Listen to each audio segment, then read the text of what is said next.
Okay, pose number one. Gonna try to keep it to just the facts. Spare you my comedy routine. And here we go. So remember, the standard human is 8 heads tall. So we're gonna start by drawing a head. And I'm gonna switch from an F pencil, which is hard and light, to a B pencil, which is soft and dark. So you want your head to be an oval. You don't want it to be a circle. So check that. And then for this size, I'd say no bigger than your top of your thumb to your first knuckle. Remember, the size of the head is going to control the size of the body. So if you draw a little head, you're going to wind up with a little body. If you draw a giant head, you're going to wind up with a giant body that goes right off the paper.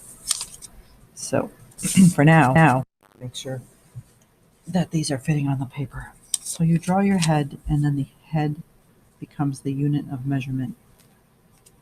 So this is the head length. And I'm going to go ahead, and count that out 8 times. Chin being 1.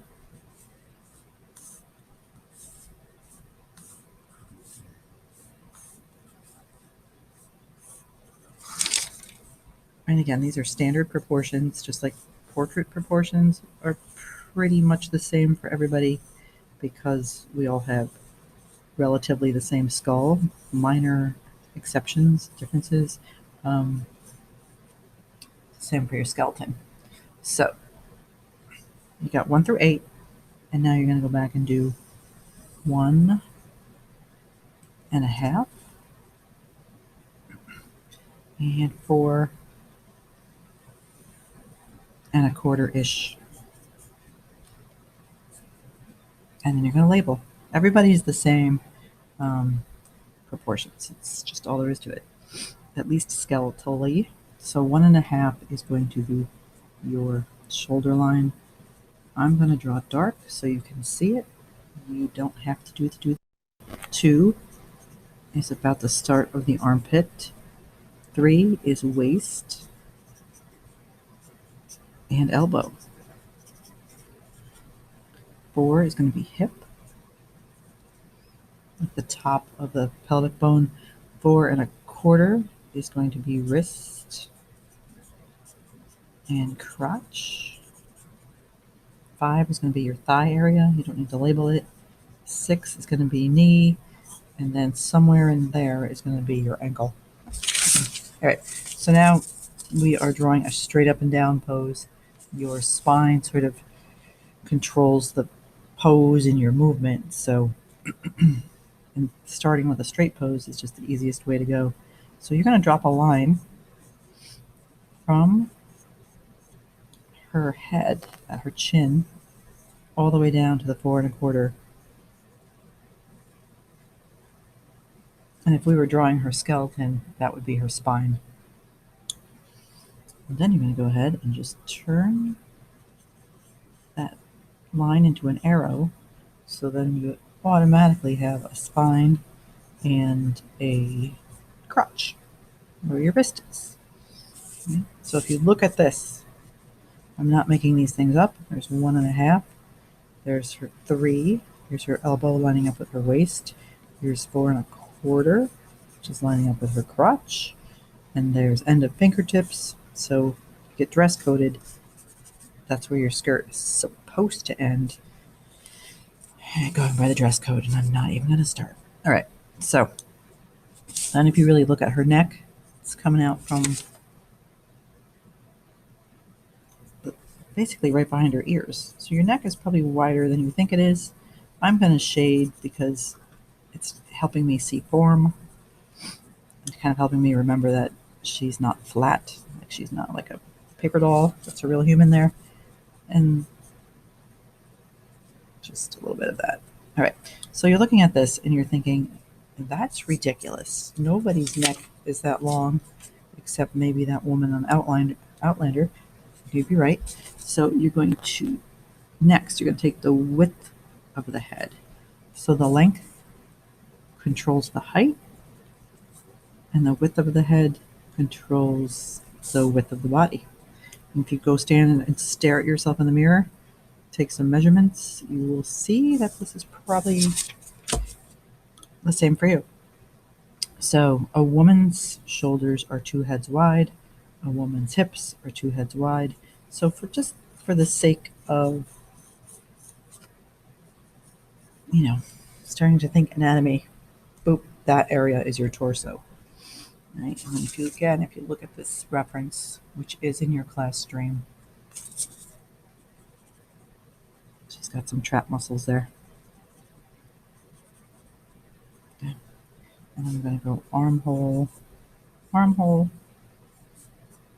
Right? And now, because your shoulder is setting right into your body, just like if you were to take the arms off your Barbie doll, your Bratz doll, whatever, you would have those arms like setting into a arm socket. It's the same for people.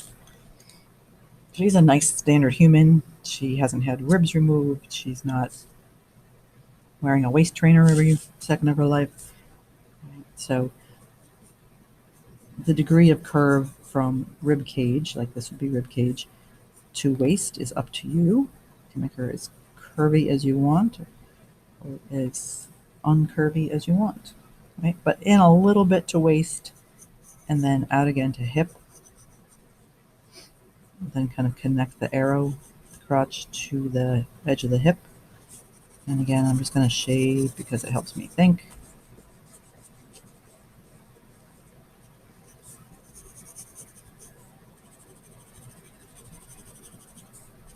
And remember, the length of the head controls the height, and the width of the head controls the width of her body. All right, so she's holding her arms just slightly out. If you just stand with your arms at your sides and let them hang, they're going to touch your body. So she's putting a little tension in her arms and folding them out. So shoulder, elbow at 3. Force yourself to get the wrists down at 4 1/4. And then you can just sort of connect them. If we were in class, we'd be using charcoal and we'd have giant messes going and we could just smear out mistakes and put things back. But we're not, so we're doing it this way. All right, and the same deal with the legs. I'm going to drop a line, which is also a bone.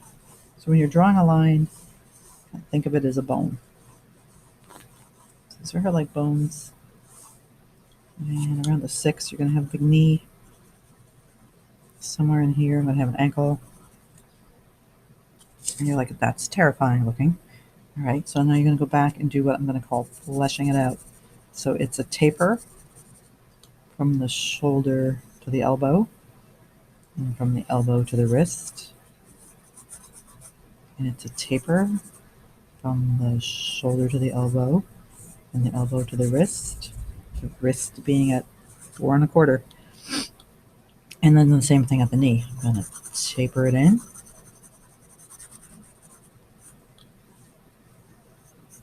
And then I'm going to think about her calf muscles, but then I'm going to taper it in.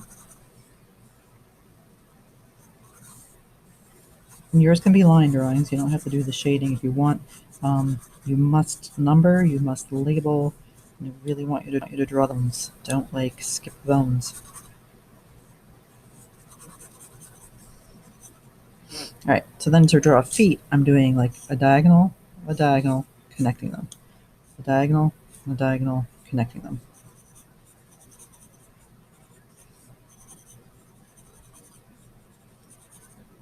And then for hands, I'm kind of making a wedge shape, triangle, and then fingers, and then a thumb. So a wedge shape, and then fingers, and then a thumb. And just think about it. Your hands really stop mid-thigh. So you're going to feel like that's all too big, but it's not. Right? And that is the basic standing pose. 8 heads tall. These proportions stay the same for everybody. And that's about it.